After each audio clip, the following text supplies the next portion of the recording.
y contarles un poco lo que estamos nosotros intentando hacer para quizá reenfocar un poco, usar lo que hemos aprendido en neurociencias y en neurología, en psiquiatría y sobre todo en neurorehabilitación para cambiar el foco un tanto de la aplicación neurocientífica y ir de intentar restaurar o ayudar al sistema nervioso lesionado, al enfermo que tiene problemas, y en vez de enfocarlo en ello, intentar enfocar el problema desde el punto de vista de mantener la salud cerebral y hacer menos probable que desarrollemos problemas. Es un poco el aplicar a la neurociencia los principios de la prevención, de la salud pública y usar lo que hemos aprendido de la neurobiología para beneficiarnos a todos hoy. En la neurología, en la medicina en general, la forma en que nos enfrentamos a ella hoy por hoy es esperamos a que la enfermedad avance hasta un punto en que se manifiesten síntomas. Cuando se manifiestan síntomas, pérdida de memoria, trastorno del movimiento, temblor, movimientos involuntarios, incapacidad de mover, lo que sea, entonces podemos diagnosticar, intentamos intervenir y de hecho los tratamientos que hoy en día tenemos son capaces de ayudar hasta un cierto punto. Y sin embargo sabemos que las enfermedades del sistema nervioso han comenzado muchas décadas, con frecuencia décadas, antes de los síntomas. Entonces el intento de la medicina hoy por hoy, de la neurología hoy por hoy, es ir a partir de aquí hacia detrás en el tiempo, hacia atrás en el tiempo, para conseguir diagnosticar en el estado presintomático. La enfermedad ya está en marcha, pero uno no desarrolla, no manifiesta síntomas todavía. Ya tiene enfermedad de Alzheimer, podemos verlo con PET y con otras técnicas de imagen, pero aún no tiene problemas de memoria, aún no tiene dificultad de encontrar palabras o de encontrar el camino por el mundo. Es ir hacia atrás desde el momento de la enfermedad. Y el argumento que yo quiero hacer es que eso, que es enormemente importante como esfuerzo para poder minimizar el impacto de la enfermedad, es insuficiente. Y que en vez de ir hacia atrás desde el tiempo de la enfermedad, lo que tenemos que hacer es ir hacia adelante desde el tiempo de la salud. Y llegar al momento en el cual en el estado de salud podamos instaurar intervenciones que nos permitan mantener la salud a lo largo de toda la vida. Y eso supone una forma distinta de pensar en la vida, de pensar en el envejecimiento. Con frecuencia pensamos que nacemos y nos desarrollamos y llegamos a un momento de álgido de capacidades. Si le preguntan a mi hijo los 18 años, que es los que tiene él, si le preguntan a mi otro hijo los 21 que tiene él. Pero más o menos en la adolescencia llegamos a un momento álgido. Y luego hay una especie de meseta, durante unas cuantas décadas vas manteniendo, y cuando llegas a los 40, 45, 50, quizá 55, empiezas a decaer y pierdes capacidades. Esa es la forma tradicional de pensar en una especie de U invertida, donde hay una gran meseta. Y sin embargo, el argumento que yo voy a hacer es que es una forma equivocada de pensar. Que lo que realmente ocurre es que hay un proceso de desarrollo que empieza antes del nacimiento y que acaba cuando nos morimos, y que en ese continuo de desarrollo hay algunas habilidades que vamos ganando, y otras que vamos perdiendo. Y que ni unas son buenas ni unas son malas, son simplemente distintas. Y que en esa distinción existe la oportunidad de hacer que nuestro sistema nervioso a cada punto de edad funcione lo mejor posible. El mejor cerebro de alguien de 80 años no es el cerebro de alguien de 18, gracias a Dios. Es el cerebro de alguien de 80 años que funciona todo lo mejor que puede alguien de 80 años. Y que tiene capacidades que alguien de 18 ni siquiera sueña con tener. Y que hay cosas que simplemente le son completamente carentes de interés, porque son carentes de interés a los 80 años. Ese es el reto. El reto es cambiar la forma de pensar en el desarrollo como una fase continua a lo largo de toda la vida. ¿Esto es realmente posible o es simplemente teoría?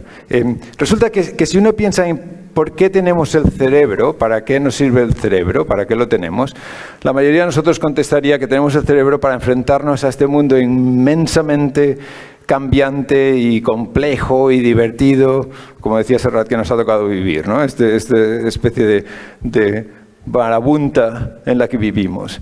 Y que tenemos el cerebro para percibir, para que nos llegue la información de ese mundo y nos permita, por lo tanto, entenderlo y al final actuar sobre él. Esto ya en sí mismo no es del todo cierto. Resulta que nuestro cerebro no es una cámara que espera la imagen, sino que es una máquina que va generando hipótesis y lanzándolas hacia afuera, o sea, la acción, de hecho, es inicial, parece que es la que acaba generando la percepción. Nosotros no esperamos a ver, sino que imaginamos lo que vamos a ver, lanza nuestro cerebro una expectativa y confronta esa expectativa con lo que ve.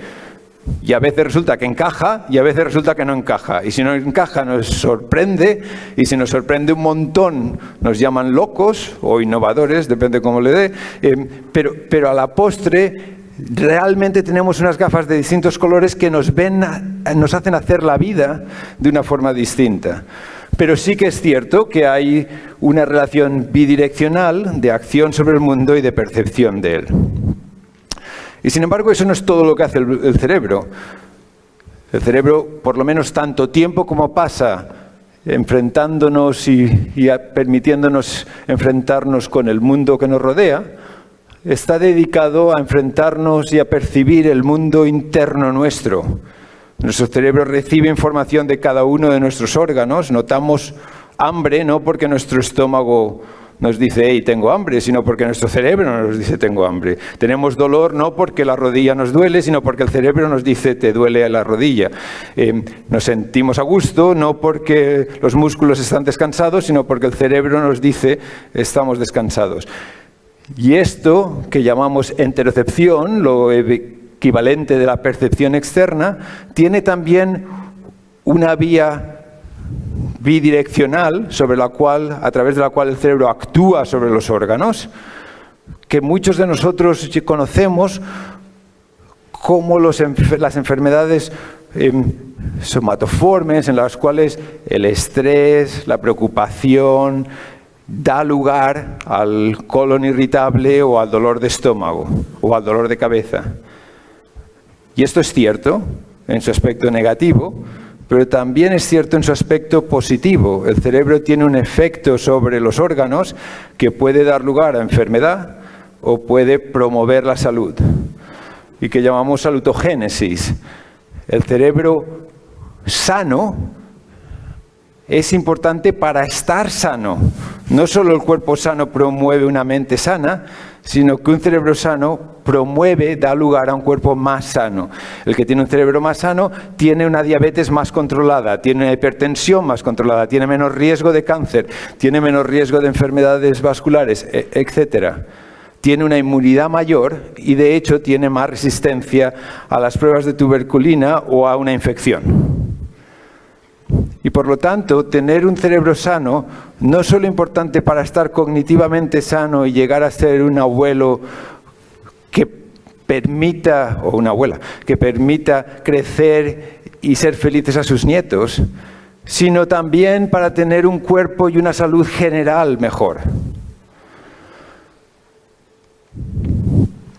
Ese cerebro del que estamos hablando es enormemente complejo.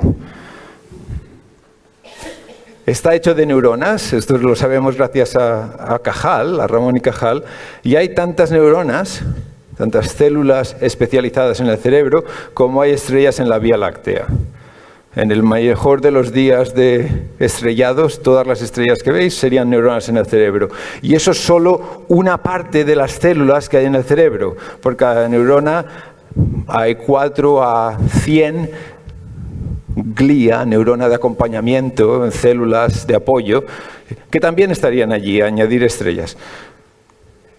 Es aproximadamente 1 billón de neuronas y una orden de magnitud mayor de glía. Pero cada una de esas neuronas está conectada con sus vecinas, como promedio 10.000 conexiones por cada célula, y al final lo que hay es una maroma de conexiones tan enorme que cuando le dieron el premio Nobel a Cajal por describir las neuronas, se lo dieron también a Golgi, que había desarrollado el método gracias al cual Cajal describió las neuronas y que murió convencido de que en el cerebro no había neuronas, que se las estaba inventando Cajal, que lo que había era una enorme red continua, una red reticular, y se llamaba, donde era el bueno de Cajal que se inventaba que había desconexiones. De hecho, las desconexiones las hay, son sinapsis, son puntos de conexión entre una célula y otra que usan sustancia química para hacer una especie de puente entre una neurona y otra. Y hay 1 trillón de sinapsis en el cerebro. Y uno pensaría que si construyes esa enorme complejidad de tanta célula, con tanta célula de apoyo, con tanta red, con tanta conexión, va a ser súper estable. Porque si es tan complicado construirlo, mejor no lo vas cambiando. Y resulta que hoy sabemos que esas conexiones son enormemente activas en el tiempo, pero además son enormemente cambiantes. Cada 5 segundos desaparecen unas, aparecen otras y hay un cambio completo del mapa sináptico que podemos ver hoy por hoy. O sea, las redes neurales resulta que son tremendamente dinámicas y están cambiando continuamente. Todos nosotros literalmente vamos a salir de este auditorio con un cerebro distinto al que entramos. Y uno espera que ese cambio no sea radicalmente negativo para la mayoría de nosotros, porque si no, qué tragedia de conferencia. Pero es inevitable, es simplemente cómo funciona nuestro cerebro. Nuestro cerebro tiene células muy especializadas que no cambian, engarzadas en redes enormemente dinámicas y cambian todo el tiempo. Y eso es cierto en el cerebro del recién nacido y es cierto en el cerebro de la persona el día antes de morirse. Entonces, ¿cuál es la diferencia a lo largo del tiempo? Si uno mira el cerebro de alguien recién nacido, se encuentra que tiene todas esas billón de neuronas. Si miras el cerebro de alguien que va a entrar en el jardín de infancia, tiene un montón de neuronas. De hecho, si miráis, los puntos son menos que eran recién nacido, pero lo que hay sobre todo es una maroma de conexiones que antes no parecía estar. Y si miras cuando entras en la carrera, no cuando eres viejo y tienes nietos, no, cuando empiezas a estudiar la carrera, tienes aún menos neuronas y además has perdido conexiones. O sea, la idea de que las neuronas tenemos todas estas complejidades y las vamos aguantando hasta que nos vamos a ir muriendo y a medida que nos vamos haciendo mayores las vamos perdiendo y por eso perdemos capacidades, eso es falso. Resulta que las neuronas tenemos las que tenemos y cuando vamos a entrar en el jardín de infancia hemos perdido la inmensa mayoría de ellas. En los primeros años de vida pierdes la inmensa mayoría de ellas. Antes de ir al colegio pierdes la inmensa mayoría de ellas. Y el resto del tiempo sigues perdiendo, pero vas perdiendo mucho menos. La mitad de las neuronas con las que nacemos las perdemos en la infancia. Y entonces cabe preguntarse, ¿entonces para qué nacemos con tantas? Si tenemos que vivir 80 años o 90 años y vamos a perder la inmensa mayoría antes de ir al colegio. Yo pienso en ello literalmente como un plan divino, o de la naturaleza, como prefiráis, para tener tantas posibilidades como uno pueda tener genéticamente programables. Uno nace, no sé si conocéis la película de la factoría del chocolate, Willy Wonka. En el Willy Wonka hay un ascensor muy particular, el Wonkevator llaman, que le permite a la persona entrar en el ascensor y darle a cualquier botón y ir de cualquier sitio a cualquier otro sitio de la ciudad o de la factoría. Es una cosa bastante mágica. Si uno nace con suficientes conexiones, tienes todas las capacidades posibles iniciales. Es un mundo de posibilidades, pero es un mundo de posibilidades bestialmente costoso, porque gasta mucho oxígeno y gasta mucho azúcar. Y ahora hablaremos de la energía que gasta nuestro cerebro, pero es demasiado costosa para mantener. Y por lo tanto, tienes todas esas posibilidades y si no las usas, las vas perdiendo. Y gracias a Dios las vas perdiendo, porque al final lo que pasa es lo mismo que pasa con la poda. Si uno quiere tener muy buenas naranjas, yo soy de Valencia, entonces necesita podar los árboles. Si no los podas, al final lo que tienes son muchas ramas y pocas frutas. Y en el sistema nervioso pasa exactamente igual. Hay una poda programada, modificable por lo que experiencias, pero programada. Y si uno no tiene una infancia, entre comillas, adecuada, con estímulos adecuados, hay una pérdida de la poda, y si hay una pérdida de poda, al final hay una pérdida de capacidades con el tiempo. Y enfermedades como algunos de los espectros autistas que conocemos, acaban teniendo una pérdida de poda. Lo que tienen son más conexiones que los cerebros normales. Son cerebros hiperconectados, pero tener más conexiones que las que necesitas no es bueno, es ruidoso y costoso para el cerebro. Entonces, nacemos con estas potencialidades y muy rápidamente, dependiendo de lo que experimentamos, los vamos perdiendo. Y por lo tanto, el reto de la vida inicial del niño, el reto de la educación, al fin y al cabo, es guiar esa poda. La capacidad dinámica del sistema nervioso define lo que llamamos su capacidad plástica, su plasticidad, su capacidad de adaptarse al medio ambiente y ir cambiando. Y por lo tanto el reto de la educación no es activar la plasticidad, la plasticidad es una propiedad del sistema nervioso. El reto es guiarla, es que se pueden algunas cosas y no se pueden otras. Y los buenos profesores saben hacer eso sin tener ni la más remota idea de neurobiología. Y lo que estamos intentando en neurobiología es entender cómo es que hacen esa guía de la poda. Que, como cualquier buen profesor te diría, requiere individualizar la intervención porque los árboles de cada uno de nosotros son ligeramente distintos. ¿Y qué cosas vamos sabiendo que definen esa poda inicial? Bueno, resulta que es crítico no simplemente ir haciendo, sino ir haciendo con esfuerzo. Que te cueste, pero que no te cueste tanto que no lo puedas hacer, pero que te cueste lo suficiente para que tengas que esforzarte, acaba siendo crítico. Resulta que es importante no solo hacer, sino pensar con cuidado lo que vas a hacer, porque el pensar mismo es una actividad cerebral y cambia tu cerebro y puede potenciar conexiones o mermarlas. Es importante no solo ir haciendo, sino ir descansando en su momento adecuado, porque si no descansas adecuadamente, no consolidas lo que estás haciendo y no recargas la capacidad de cambio del sistema nervioso. Es importante darse cuenta que nuestro sistema nervioso literalmente hace carne lo que ve fuera. Esto está relacionado con las neuronas especulares de Rizzolatti y con otras cosas. Y a la postre, el ejemplo, sea de la madre, del padre, de los profesores o de los amigos, acaba siendo un patrón definitorio de las características de esa poda. Y es importante darse cuenta que cosas que damos por hecho, por lo menos en nuestro ambiente, en nuestro medio ambiente, como el ser consciente de que un objeto en un idioma no es conceptualmente lo mismo que su traducción literal en otro, que hay ligeras diferencias, que esas diferencias, esa riqueza conceptual que da el bilingüismo, da beneficios para el desarrollo al mejorar la representación conceptual en el sistema nervioso. O sea, hay muchas cosas que vamos aprendiendo que son críticas para guiar esa poda, y lo que quiero hacer es mostraros experimentos, datos neurocientíficos que apoyen este resumen así muy breve. Y el primero,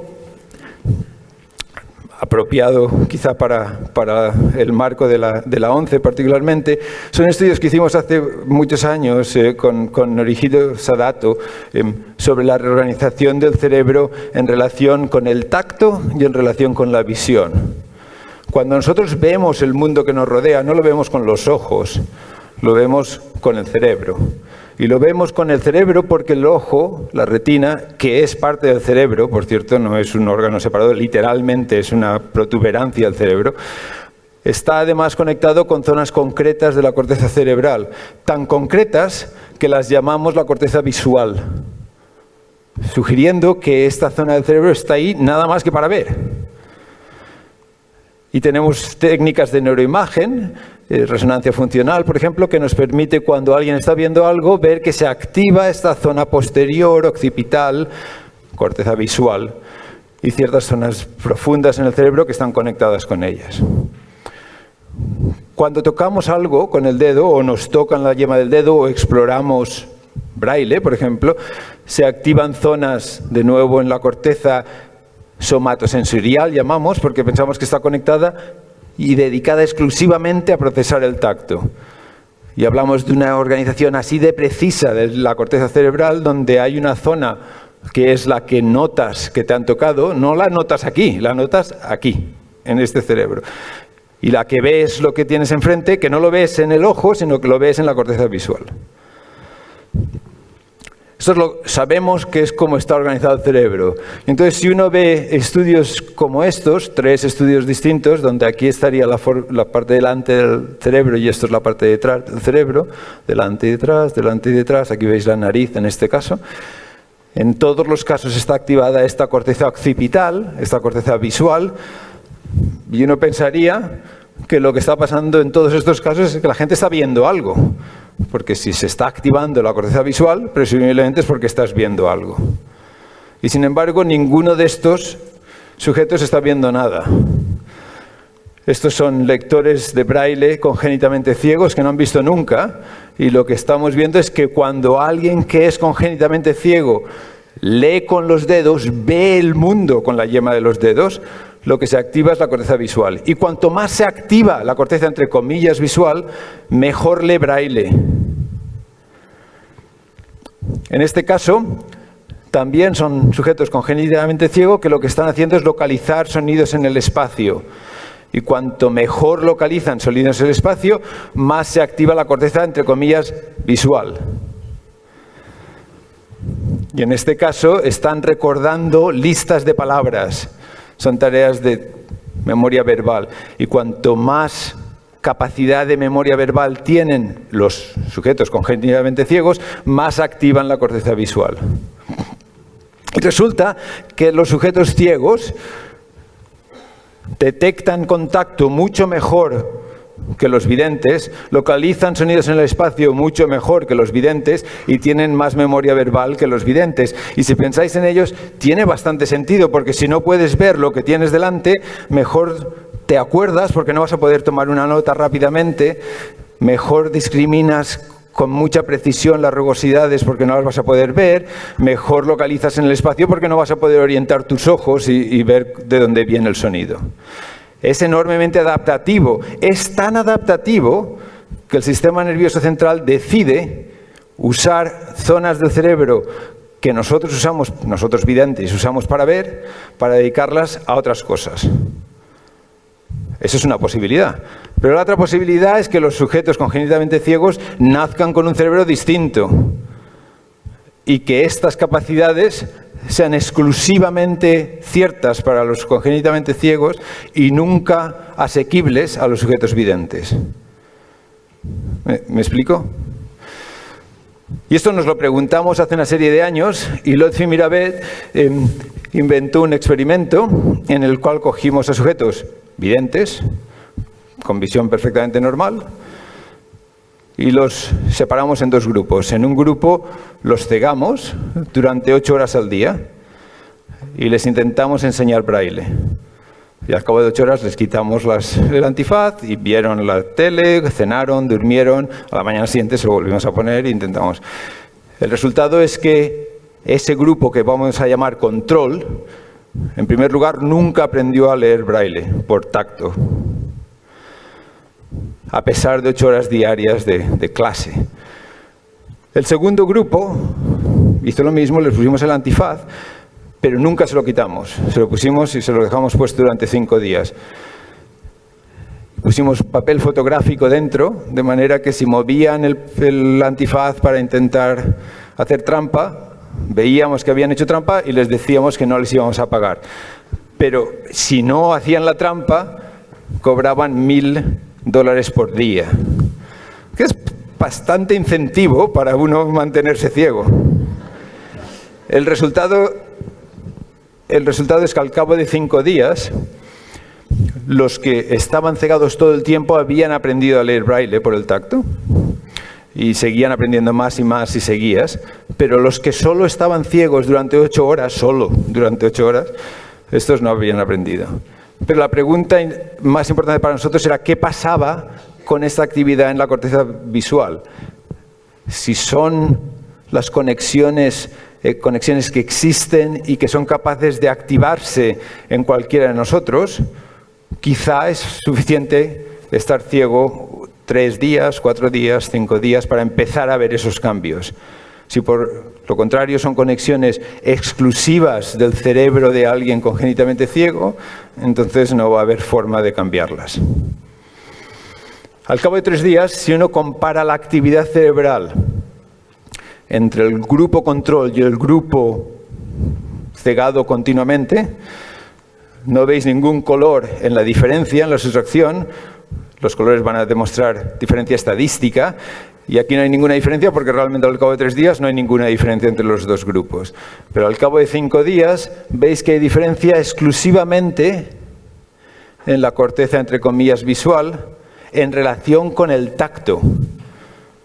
También hay en relación con la localización de sonidos y también hay en relación con la memoria verbal. Y el grupo cegado continuamente al cabo de 5 días tiene mejor memoria verbal que tenía antes, y tanto mejor como cuanto más actividad occipital tenga, y mejor capacidad táctil y mejor capacidad de localización de sonidos. Y si quitas la máscara, al día siguiente esos cambios han desaparecido. La distancia que hay desde la corteza somatosensorial a la corteza visual es tan grande que imaginar conexiones que crezcan en el sistema nervioso y que vayan reconectando zonas que no estaban conectadas antes es posible. Pero como las conexiones cerebrales crecen más o menos 1 milímetro al día, habría que esperar que para cubrir una distancia así de grande necesitarías meses. Estamos hablando de días, estamos hablando de horas en el caso de revertir las conexiones. Y entonces lo que hay que aceptar, la única explicación posible es que haya conexiones en todos nosotros entre la corteza visual y la corteza táctil. O en este caso en la dirección opuesta, pero seguramente bidireccionales. Y que cuando uno se queda ciego, incluso transitoriamente, el cerebro decide que esas conexiones son realmente importantes activarlas, y como si fuera un director de tráfico, un guarda de tráfico, dirige el tráfico de actividad y en el cerebro no solo dirige el tráfico, sino que aumenta la anchura de la calzada. Y entonces se aumenta la conectividad entre esas dos zonas y hemos hecho estudios para demostrar que realmente hay un aumento de conectividad. Hay más flujo de información entre estas zonas. Y cuando se recupera la visión, se retraen esas reorganizaciones, a no ser que uno dejes tiempo suficiente, y si dejas tiempo suficiente y luego restauras la visión, es demasiado tarde. Hay conexiones que ya no vuelven atrás. Por eso es tan importante hacer la operación de cataratas congénitas tempranamente en niños, porque si no hay capacidades que uno no recupera. Por eso es importante darse cuenta que restaurar la visión con ojos artificiales, algo que podemos hacer hoy por hoy, no es suficiente para que la gente realmente vea. Es suficiente para que reciba información de una forma distinta, pero la corteza cerebral que antes o que en nosotros nos permite ver, en ellos está dedicada a otras cosas. Hay que enseñarle al cerebro lo que es ver con visión. Eso es plasticidad. Y el cerebro sano es un cerebro plástico, es un cerebro que mantiene esa capacidad de cambio. Y si pensáis en por qué eso es así, yo creo que la forma más sencilla de imaginarlo o de entenderlo es que el cerebro nos permite enfrentarnos a ese mundo externo y a ese mundo interno, a los dos, pero tanto el mundo externo como el interno cambian tan rápido que el cerebro, a través de genes y de modulación de genes, no tiene forma de modificarse para permitirnos enfrentarnos a ese mundo externo. Si imagináis lo que casi todos vosotros tendréis en el bolsillo, un telefonito inteligente, esto es algo inimaginable hace 2 generaciones. Es algo, sin embargo, que mis hijos no pueden imaginar no vivir sin ello. Si uno le dice a un chaval hoy en día esto, dicen, pero ¿tú de qué vas? Porque para ellos bajar la ventanilla del coche es apretar un botón. El mundo cambia tan rápido que el cerebro no tiene forma de adaptarse a través de la expresión de genes. Y yo creo que la plasticidad es esa invención de la naturaleza que permite al sistema nervioso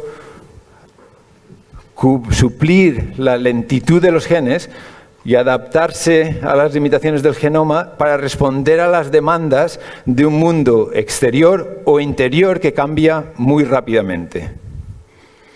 Tan rápidamente que uno puede ser cegado de un día para otro y cambiar conexiones por prevenir las posibles consecuencias.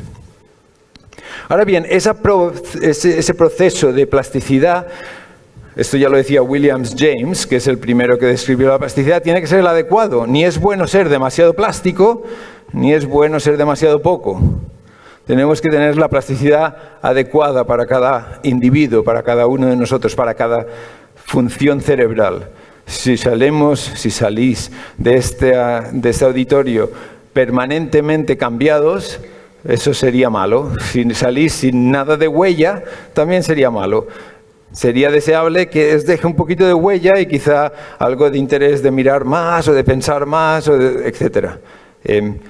Y sin embargo, si uno se enfrenta al mismo tipo de cosa una y otra vez, es como la huella sobre la nieve. Al final dejas una huella más marcada y mi cerebro sí que está permanentemente dañado por pensar en este tipo de cosas. Pero ya está bien que cueste un número de exposiciones repetidas. Si el cambio es demasiado grande, uno aprende más rápido, pero también deja más huella, con lo cual lo siguiente que te enfrentas en la vida está cambiado por aquello que hiciste anteriormente. Eso lo llamamos metaplasticidad, y el resultado de ese tipo de interacción es que uno va perdiendo capacidades, no ganándolas, porque aquello que te enfrentas está mirado, cambiado, alterado por la huella de lo que dejaste antes, en exceso. ¿Cómo podemos demostrar ese tipo de procesos? Déjame que os cuente otro experimento de hace una serie de años, en el cual le pedimos a sujetos que no habían aprendido nunca a tocar el piano, ni tocaban ningún instrumento musical, que tocaran un ejercicio de 5 dedos en el piano. Las instrucciones son bastante sencillas. Cuando oigas el metrónomo, le das con el meñique. Cuando vuelvas a oír el metrónomo, le das con el pulgar. El entremedio, tú mismo te lo montas, le das con los otros dedos en la secuencia correcta y luego vuelves atrás y vuelves adelante y vuelves atrás y vuelves adelante. Y lo que tienes que hacer es asegurarte que cuando el metrónomo dé su campanada, que estés dándole al meñique o al pulgar, al meñique o al pulgar, y que la secuencia sea correcta. Pero para hacerlo un poco más complicado, este piano está conectado con un ordenador y tienes que hacer que cada pulsación tenga la misma velocidad y la misma duración, y el intervalo entre las pulsaciones sea siempre el mismo. Suena fácil, y de hecho no lo es, y tocar de esa forma el ejercicio cuesta tiempo, pero de nuevo es algo que el dinero puede solventar. Si pagas a la gente lo suficiente, se sienta ahí y hace hora tras hora tras hora tras hora, y al cabo de 10 a 15 horas lo hace perfecto. Es aburridísimo, eso sí. Pero eso tampoco era lo que nos interesaba. Lo que nos interesaba es qué pasa en el cerebro cuando estás aprendiendo eso. ¿Qué es lo que está pasando? Porque todos nosotros podemos mover un dedo, pero para hacer este ejercicio bien tienes que mover un dedo y planear el siguiente movimiento y planear el siguiente y planear el siguiente en la medida en que estás haciendo. Y eso supone dedicarle más y más recursos a la zona del cerebro que nos permite controlar la flexión de los dedos. Y por lo tanto, y consistente con esa hipótesis, este cuadradito, que es una zona de 5 centímetros por 5 centímetros, centrada en esa zona cerebral que controla la flexión de los dedos, muestra que día a día, cada día 2 horas de práctica, más del cerebro está dedicado a la flexión de los dedos. Esto es fantástico. Lo puedes uno proyectar sobre el cerebro y ves que en la mano entrenada, la mano que estás entrenando, al cabo de 5 días está cubriendo una zona mucho más amplia del cerebro que la que cubría en el primer día. La mano no entrenada no lo hace, y si simplemente le das a teclas y no aprendes el movimiento y le das al mismo número de teclas, tampoco aumenta. O sea, no es simplemente por mover, es por aprender la secuencia que el cerebro dedica más recursos, más zona.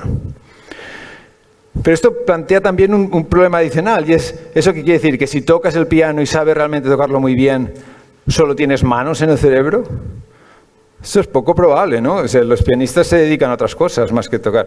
Pero por otra parte sí que es cierto que si tú te dedicas solamente a una cosa, generalmente no a tocar el piano, pero algunos sí, Mozart, y otros a otras actividades, a jugar al golf, a jugar al tenis, puede ser un fantástico experto en eso y un perfecto idiota para el resto de la vida. Existe el riesgo de usar recursos cerebrales solamente para una actividad y perder otras capacidades, por lo menos parece que lo existe. Y nosotros lo que nos preguntamos es qué pasa si uno no para al cabo de 5 días, sino que sigue entrenando. Pero antes de preguntarnos eso, nos preguntamos qué pasa si uno, en vez de hacer la tarea físicamente, se imagina que la está haciendo. Y si te sientas enfrente del piano y te imaginas que estás tocando, y lo has oído tocar y te lo imaginas fantásticamente bien, y te imaginas cómo te cansas de las manos, consigues efectuar en tu cerebro los mismos cambios exactamente que si estás realmente ejercitando físicamente. O sea, el pensar cambia el cerebro. Y el pensar es un proceso activo que cambia el cerebro tanto, potencialmente, como la tarea física. Y por lo tanto, es importante saber lo que estás pensando. Porque si piensas las cosas equivocadas, te va a cambiar el cerebro y a lo mejor no te gusta. O a lo mejor a la gente que te quiere no le gusta. Y es importante. Es importante darse cuenta que pensar realmente es importante y activa cambios cerebrales, y en este caso solamente pensar durante 5 días y imaginar qué estás haciendo cambia el cerebro de manera que luego, en vez de necesitar 10 a 15 horas, necesitas 5 minutos de práctica física para llegar al mismo rendimiento para esta tarea. Y sin embargo, hay que pensar con cuidado porque los cambios cerebrales pueden dar consecuencias no deseables. O sea, lo que os he mostrado hasta ahora es que de lunes a viernes hay este cambio dramático, inducible por la práctica física, inducible por la práctica mental y asociado a aprender a hacer la tarea. Ahora, ¿qué pasa si sigues? Como nosotros lo que queríamos saber es qué pasaba si seguías, pero no queríamos hacer que los sujetos vinieran el sábado y el domingo. Le dijimos, toma el sábado y el domingo descanso, vienes el lunes y volvemos a empezar. Y volvieron el lunes y literalmente nos encontramos que teníamos que volver a empezar, porque el cerebro, la representación de la flexión de los dedos se habían cogido. Habían aparentemente perdido lo que habían ganado a lo largo de la semana. Y yo estuve enormemente tentado de parar el experimento ahí y decirle a la gente de mi laboratorio, a partir de ahora nadie puede tomar los fines de semana libre, porque obviamente no es bueno. Pero hay otra posibilidad mucho más interesante, y es que el descanso es crítico, que el descanso es también activo y es importante. Entonces, si sigues, al cabo de una semana vuelves a ver abierto conexiones y aumentando la representación, y si vuelves a parar el fin de semana se vuelve a encoger y vuelve a agrandarse y vuelve a encogerse y vuelve a agrandarse y vuelve a encogerse y vuelve a agrandarse. Pero si os fijáis de semana a semana, semana a semana a semana, se va aumentando menos y menos y se va encogiendo menos y menos. Eso no se ve tan bien por el contraste, pero de hecho la representación al cabo de 5 semanas es más amplia que la representación el primer día. Y lo que es crítico es que con esto vienen implicaciones de comportamiento. Al cabo de una semana, los sujetos estos sabían hacer la tarea esta a 60 veces por minuto del metrónomo. Pero si le dices, ahora lo que quiero es que lo hagas a 40, es más fácil, va más lento. Y sin embargo, es como si empezaras de cero a nivel comportamental, no a nivel cerebral. Vuelves a tener que programar cada movimiento individualmente. Pero al cabo de 5 semanas, si les dices que lo hagan a 40 o que lo hagan a 80, lo pueden transponer sin ninguna dificultad. ¿Por qué? Porque en el cerebro hay 2 cambios. 2 pasos de cambios. Un primer paso que son conexiones que existen, que son muy rápidas, que se abran muy rápido, que se activan rápidamente, que son cambios de conexiones que ya existen. Pero además hay un segundo paso que conlleva la formación de nuevas conexiones. Los pianistas no es que tengan solo manos en el cerebro, es que tienen una representación de movimientos en el cual tienen representación del pulgar. Lo flexiono solamente después de haber flexionado el anular y solamente antes del meñique. Eso es un programa, una célula que se encarga literalmente una célula, una neurona que se encarga de esa secuencia que nosotros no tenemos. Nosotros somos capaces de conectar esos movimientos individuales, aumentar la conectividad entre esas representaciones y cambiarla. Pero además, si seguimos entrenando, nuestro cerebro es capaz de crear nuevas conexiones y, por lo tanto, nuevos programas, nuevos hábitos y nuevas habilidades. O sea, inicialmente tenemos conexiones que existen y que podemos aumentar su fuerza, reforzarlas funcionalmente, pero eventualmente podemos literalmente arborizar más y conectar habilidades que no teníamos. Son 2 pasos, uno muy rápido, dependiente de conexiones existentes, uno más lento, dependiente de ejercicio mantenido. Y por lo tanto, no basta hacer una vez, hay que hacer repetidamente y hay que hacer repetidamente con esfuerzo. Pero esto implica un segundo aspecto, y el segundo aspecto que implica es que si uno tiene una cierta habilidad, una cierta función, gracias a las conexiones de una neurona con otras muchas, una red cerebral, que da lugar, por ejemplo, al movimiento de este dedo, y una red cerebral distinta que da lugar al movimiento de otro dedo, entonces cuando uno usa mucho una función y aumentan las conexiones, como eso es caro para el cerebro destruye o inactiva por lo menos otras conexiones. Y lo que aprendemos va siempre unido a desaprender otras cosas. Hay una relación dinámica entre las redes neurales. Y por lo tanto es una especie de leyes de mercado capitalista. Mejor haces lo que realmente quieres mejorar, porque si no lo haces, vas a estar empeorándolo. Y si haces otra cosa, mejorarás esa otra cosa, pero a costa de hacer más difícil aquello que eventualmente quieres.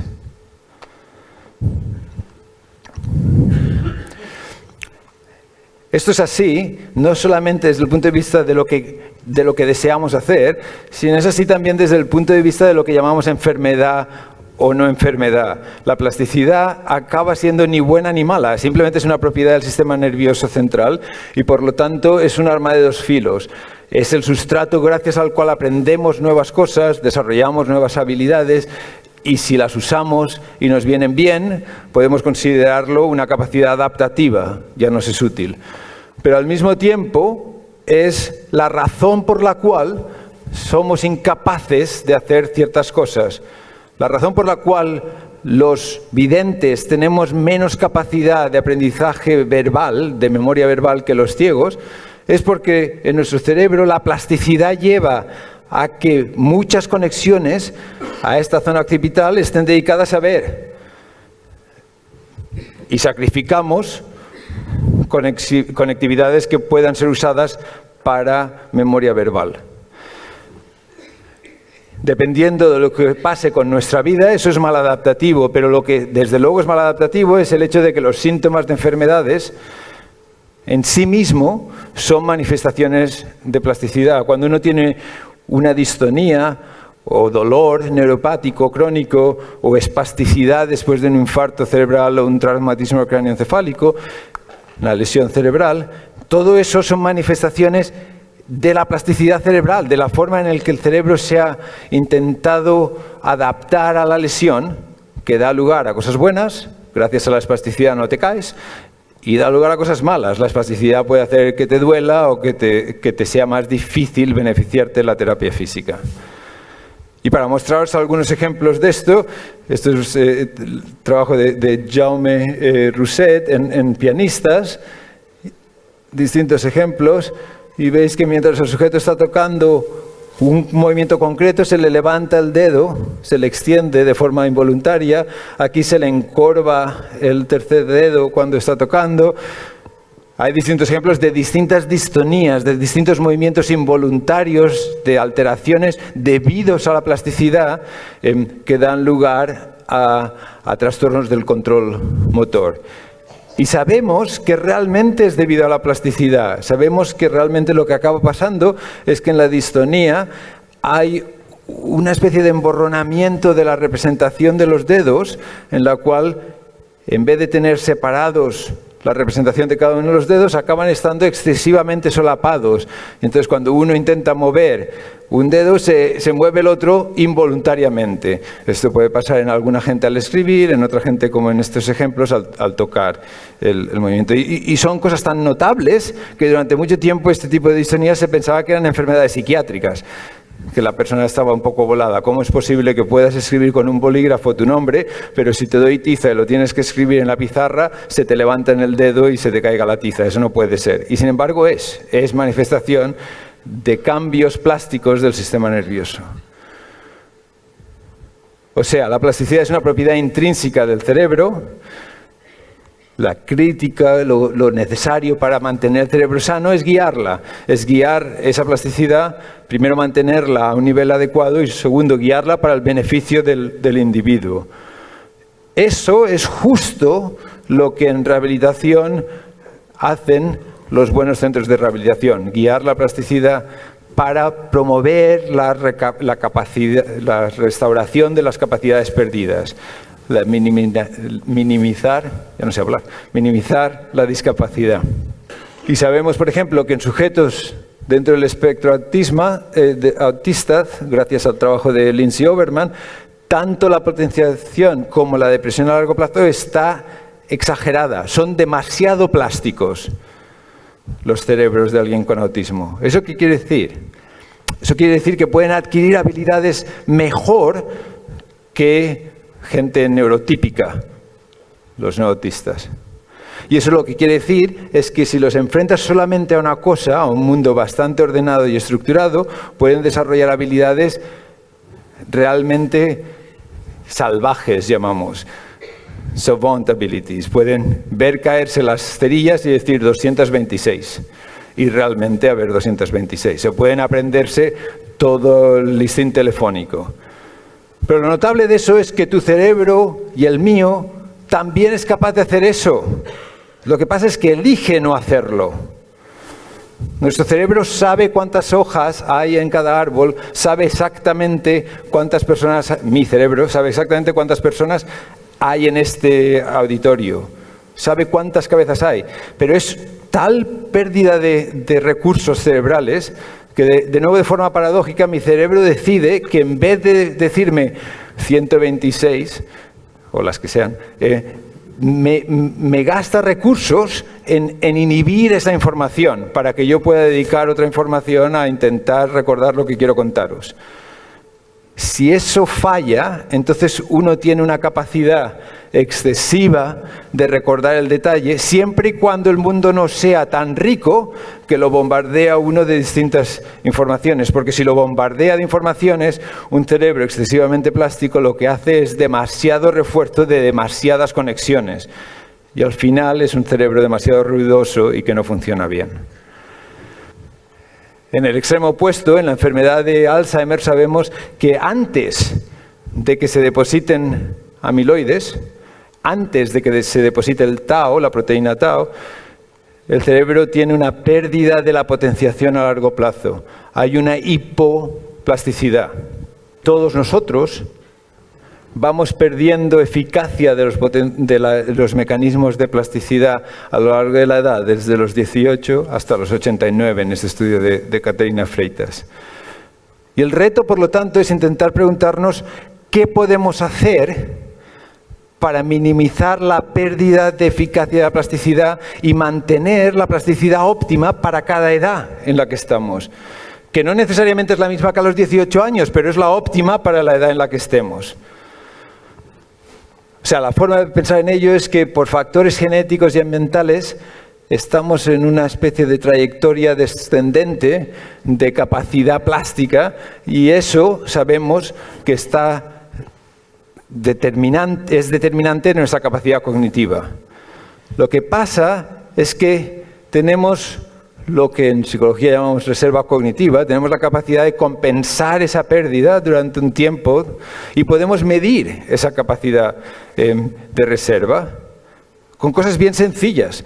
Por ejemplo, podemos hacer que alguien esté plantado y no intentando moverse, intentar estar tieso y quieto, y podemos medir con algo tan sencillo como un iPhone cuánto se balancea uno cuando está de pie.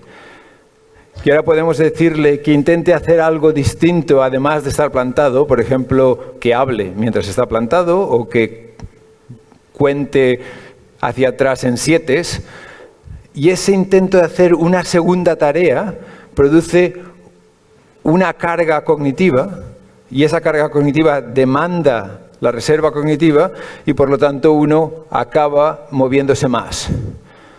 Esa es la misma razón por la cual cuando vas conduciendo y vas buscando la dirección en la que tienes que llegar y no sabes bien dónde está la casa, bajas la radio. ¿Para qué demonios bajas la radio si no te va a ayudar a ver? Bueno, pues es que resulta que sí que te ayuda a ver. Te ayuda a ver porque aumenta tu reserva cognitiva, aumenta tu capacidad de compensar una red neural con otra. Y esta medida de aumento de sobrecarga por las dos tareas, ese coste está relacionado con el riesgo del sujeto de desarrollar problemas cognitivos. Y ni la plasticidad ni la reserva cognitiva son propiedades que necesariamente vamos a perder en la edad, ni son propiedades sobre las que no podemos hacer nada. Podemos influir la eficacia de los mecanismos de plasticidad y podemos influir nuestra reserva cognitiva. Es cierto que nuestra reserva cognitiva viene en gran parte, definida por la infancia y esa educación y esos cambios y esa poda que hablábamos. La educación, el bilingüismo, todo esto, esas cosas que decíamos. Pero no es lo único. De hecho, esto es la misma persona, con el coste y cuando el coste ya no existe. A ver si sabéis lo que hay entre ambos puntos de medición. Lo que hay son 6 semanas de meditación. Es haber aprendido a hacer meditación.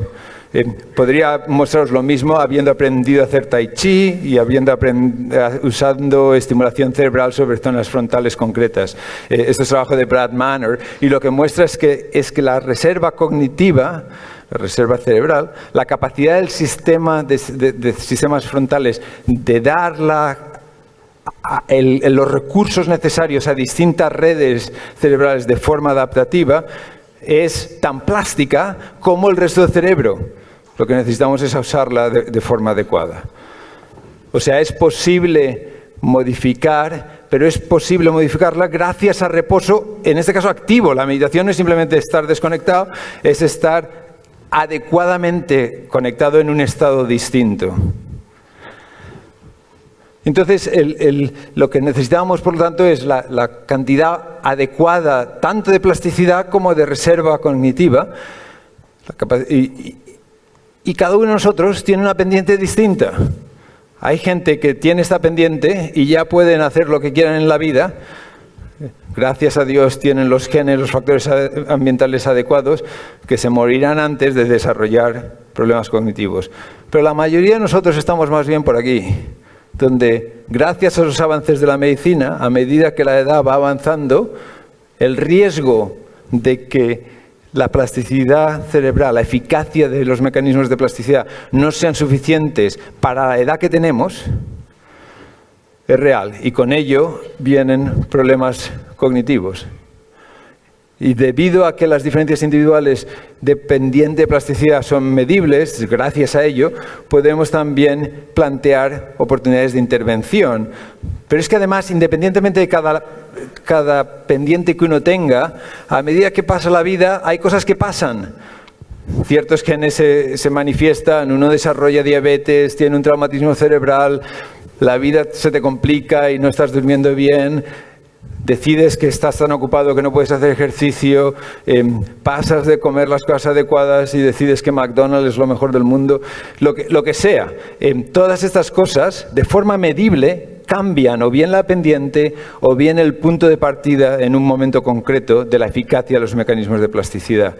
Y por lo tanto, el argumento que nosotros hacemos es que lo que tenemos que hacer es, antes de que se desarrollen problemas, ir midiendo la eficacia de la plasticidad cerebral de cada uno de nosotros. Igual que vamos al médico para que nos mida la tensión, ir al neurofisiólogo, al neurólogo, al neuropsicólogo, para que determinemos en qué punto estamos en el tiempo y, por lo tanto, qué pendiente tenemos. Porque si resulta que lo que estás es en este punto y has perdido capacidades de eficacia, de plasticidad, lo que tenemos que hacer no es solo medir y diagnosticar, sino plantear cómo intervenir para modificar la situación, optimar los mecanismos de plasticidad y no esperar que tu sistema nervioso desarrolle la estrategia que quiera, porque algunas de ellas acaban siendo a corto plazo muy eficaces, el amiloide, pero a largo plazo muy perjudiciales, la enfermedad de Alzheimer. Y eso, exactamente eso, es el planteamiento del BrainFit Club. Es medir los mecanismos de plasticidad, la reserva cognitiva y cómo está funcionando el cerebro de cada individuo para individualizar un plan de prescripción y ir supervisando esas prescripciones. Y las intervenciones son el tipo de cosas que uno habla, que todos conocemos, que son beneficiosas. Dieta, dormir bien, ejercicio. Lo único es que generalmente los médicos, cuando prescribimos una intervención, no decimos, tienes que tomar un antiepiléptico, tú mismo. Generalmente decimos, Keppra, 300 miligramos 3 veces al día. Y luego viene y les aumentaremos a 600 y luego viene y mediremos el nivel en sangre y con un antidepresivo o con cualquier medicación. Y sin embargo, con el ejercicio o con la dieta, lo que le decimos generalmente a la gente es, tiene usted que hacer ejercicio. Y dicen, ¿cuánto? ¿Cuántas veces al día? Usted mismo. Eso es poco probable que sea la mejor forma de prescribir la intervención. La mejor forma de prescribirlo no es coger y ir al gimnasio y a ver qué pasa, qué te apetece y qué vas a hacer. Lo mejor es ir al gimnasio con un entrenador que te haga una evaluación, que te diga esto y esto y esto es lo que tiene que hacer y que te vayan midiendo si vas evolucionando o no vas evolucionando. En este caso, caracterizar un índice de salud cerebral, prescribir un programa individualizado basado en las medidas y ir monitorizando el progreso basado en ese índice para ver si los cambios que están teniendo lugar en el cerebro son realmente los deseados para el sujeto o no lo son. Y eso no es ciencia ficción.